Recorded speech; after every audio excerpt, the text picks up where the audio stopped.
ওনার সেই তথ্যতন্ত্রের মধ্যে দিয়ে সেদিন অপারেশন সার্চলাইটের মাধ্যমে ঘুমন্ত বাঙালির উপর পাকিস্তান হানাদার বাহিনী নেতৃত্বে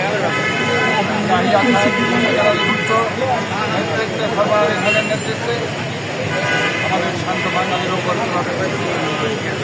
চালানো হয়েছিল। সেদিন ওনার তথ্যতন্ত্রের মধ্যে দিয়ে বাংলাদেশিরা সেদিন ঐক্যবদ্ধ হয়েছিল।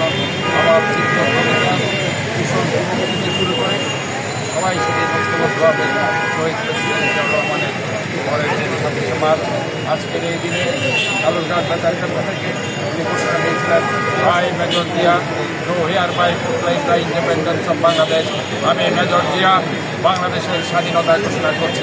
স্বাধীনতার ঘোষক জিও, যুদ্ধের নায়ক জিও, আজকের এই দিনে তোমায় মনে পড়ে চলেছে শহীদ জিও, তোমাদের খালেদা জিও, জিয়ার স্মরণে ভয় করি না মরণে, ভয় করি না মরণে, জিয়ার স্মরণে।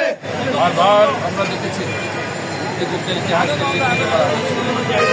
আমরা দেখেছি অমুক শ্রমিকের নাম বলে স্বাধীনতার ঘোষণা